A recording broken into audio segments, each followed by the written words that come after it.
John Martinez, un jeune officier de police de New York, patrouille dans les rues animées du Bronx avec son collègue, l'expérimenté officier Mike Kowalski. C'est une nuit comme les autres, où il sillonne les quartiers parfois difficiles de la ville. La tension est palpable, et la rue semble toujours pleine de surprises. Alors qu'ils avancent lentement en voiture, Kowalski remarque une silhouette à l'intérieur d'une voiture garée à l'écart, sous un lampadaire vacillant. Un homme noir, seul au volant, semble scruter les alentours sans attirer l'attention. Méfiant, Kowalski demande à John de s'arrêter et de vérifier la situation. Les deux policiers s'approchent du véhicule. Kowalski frappe doucement à la fenêtre. « Bonsoir, monsieur. Vous pouvez me montrer vos papiers ?» demande Kowalski d'un ton ferme, mais neutre. L'homme, calme et sans montrer aucune hésitation, ouvre la boîte à gants et tend ses papiers à Kowalski. John, qui se tient légèrement en retrait, observe la scène avec attention. L'homme leur donne ses documents sans un mot, son regard caché derrière des lunettes de soleil malgré l'obscurité. Kowalski parcourt les papiers d'un œil rapide, mais quelque chose dans son comportement change. Une lueur malsaine passe dans ses yeux, et il se penche légèrement plus près de l'homme. « Ce n'est pas ce que je veux, » murmure Kowalski, la voix plus basse, presque menaçante. « Je veux de l'argent. Sinon, tu iras en prison pour trouble à l'ordre public, ou quelque chose de pire. » John, choqué, reste figé un instant. Il a entendu parler de ces situations, mais n'a jamais été témoin d'une telle demande de son propre collègue. Une sueur froide coule dans son dos. L'homme noir, en face d'eux, ne cille pas, gardant un visage impassible. « Excusez-moi, » répond calmement l'homme. « Je vous ai donné ce que vous avez demandé. » Kowalski se redresse et jette un regard rapide autour de lui pour s'assurer qu'il n'y a personne dans les parages, puis il se penche à nouveau, son visage à quelques centimètres de la vitre. « Tu m'as entendu. Je veux de l'argent. Sinon, tu finis au poste, et je m'assurerai que ça ne finira pas bien pour toi. » John se rapproche lentement de Kowalski, le cœur battant à tout rompre. « Mike, qu'est-ce que tu fais ?» chuchote-t-il, tentant de ne pas aggraver la situation. Mais Kowalski ne l'écoute pas. Il semble plongé dans sa propre logique perverse. L'homme noir dans la voiture soupire doucement. Il fait glisser son portefeuille de sa poche intérieure et tend une carte professionnelle à John, l'ignorant, comme pour signaler qu'il ne se laissera pas intimider. Le nom sur la carte est en lettres dorées, agent spécial Derek Harris FBI. John la saisit avec hésitation, ses yeux écarquillés par la révélation. Derek Harris fixe calmement Kowalski, qui ne semble toujours pas avoir compris la gravité de la situation. « Je vous conseillerais de bien réfléchir à ce que vous faites, agent, » dit Harris avec un calme froid. « Il y a des conséquences à vos actions. » La tension devient insoutenable. John se trouve dans un dilemme moral insupportable. Devra-t-il dénoncer son propre partenaire ou protéger l'agent du FBI?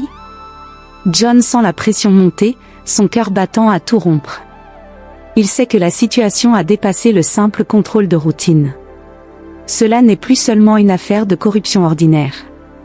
C'est devenu une confrontation avec un agent fédéral, et les conséquences pourraient être catastrophiques pour tous les deux. Sans perdre un instant, il se recule légèrement et sort discrètement son téléphone. Ses mains tremblent alors qu'il compose rapidement le numéro du poste de police central. Il doit agir vite, car chaque seconde compte.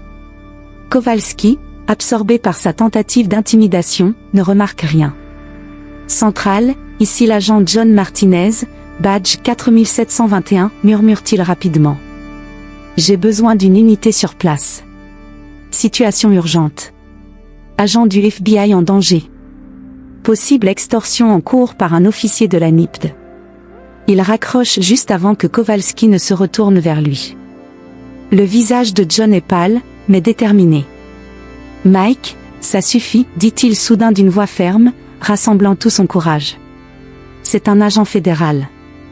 Tu es en train de déraper. » Kowalski le fixe, abasourdi, incapable de croire que son jeune partenaire oserait le confronter. « Quoi ? John, tu es de mon côté, pas vrai ? Il ne s'agit que d'une petite affaire. Personne ne s'en souciera. Ce gars est seul. » Mais John secoue la tête. « Non, Mike. ce n'est pas juste une petite affaire. Tu risques ta carrière, et moi aussi. Je ne te suivrai pas là-dedans. » L'agent Harris, toujours assis calmement dans sa voiture, observe la scène avec une expression neutre, mais John peut sentir une tension grandissante dans l'air. Harris sait qu'une décision a été prise. Il lève doucement les mains en l'air, un geste pour montrer qu'il n'oppose aucune résistance. Quelques minutes plus tard, les sirènes se font entendre au loin. Une équipe d'intervention arrive rapidement, et les officiers descendent de leur voiture, armes prêtes. Le capitaine de police s'avance, regardant d'abord John, puis Kowalski, qui réalise enfin qu'il est allé trop loin. « Mike, lâche ça », ordonne le capitaine, sa voix glaciale. On a reçu un appel concernant une tentative d'extorsion sur un agent du FBI. Kowalski, figé, lâche enfin son carnet et lève les mains en signe de reddition. Il sait que son sort est scellé. Après l'arrestation de Kowalski, l'atmosphère est lourde au poste de police. John, assis seul dans une salle d'interrogatoire, réfléchit à la nuit qui vient de se dérouler. Il a fait ce qu'il fallait, mais les répercussions commencent à s'installer. La trahison envers son partenaire pèse lourdement sur ses épaules, bien que Kowalski ait clairement franchi une ligne interdite. Quelques jours plus tard, Kowalski est transféré dans une prison fédérale, accusé de corruption et d'extorsion envers un agent du FBI. L'affaire fait la une des journaux locaux, et la NIPT est secouée par le scandale. Beaucoup de ses collègues regardent désormais John avec suspicion ou méfiance, certains allant même jusqu'à l'éviter dans les couloirs. Mais John sait qu'il a pris la bonne décision, et cela le rassure. Un matin, alors qu'il sort de son service, John est surpris de voir l'agent spécial Derek Harris l'attendre à l'entrée du commissariat.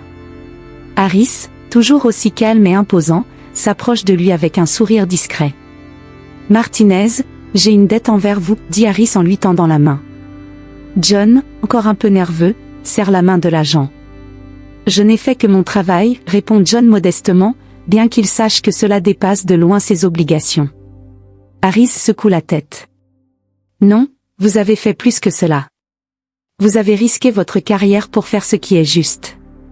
Peu de gens dans cette ville peuvent en dire autant. » Soudain, Harris fait quelque chose qui prend John de court. Il l'attire dans une accolade fraternelle, un geste rare venant d'un homme aussi réservé. John reste figé un instant, surpris, avant de rendre l'étreinte. Ce simple geste symbolise toute la gratitude de Harris et le respect qu'il porte désormais à John. Se détachant, Harris sourit. « Je vais m'assurer que vos supérieurs comprennent l'importance de ce que vous avez fait. Je vais personnellement demander à ce que vous receviez une promotion. Vous méritez de monter en grade, Martinez. Vous avez prouvé que vous aviez non seulement du courage, mais aussi de l'intégrité. » John, stupéfait, ne sait pas quoi répondre. Une promotion ? Jamais il n'avait envisagé que cette nuit difficile pourrait aboutir à cela. Il regarde Harris avec reconnaissance. « Merci, agent Harris. Cela signifie beaucoup pour moi, dit-il, sa voix pleine d'émotion. » Harris hoche la tête, avant de lui donner une tape amicale sur l'épaule. « Prenez soin de vous, Martinez. Je suis sûr que nos chemins se croiseront à nouveau. » Alors que Harris s'éloigne, John se tient là, encore sous le choc de cette tournure d'événements. Le poids de la situation commence à s'alléger, et un sentiment de fierté grandit en lui. Il sait que cette nuit, il a pris une décision qui a non seulement sauvé la vie d'un homme, mais qui pourrait aussi changer le cours de sa propre carrière. Quelques semaines plus tard, John est officiellement promu. Ses collègues, qui le regardaient autrefois avec méfiance, commencent à comprendre qu'il a fait ce qu'aucun d'entre eux n'aurait eu le courage de faire. Avec sa nouvelle position, John s'engage à continuer à servir la justice avec honnêteté et à ne jamais céder à la corruption.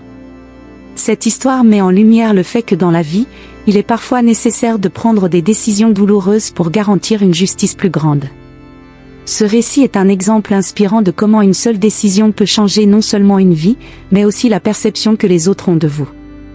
Merci d'avoir écouté cette histoire sur Histoire ancestrale, là où les récits du passé et du présent nous enseignent des leçons intemporelles.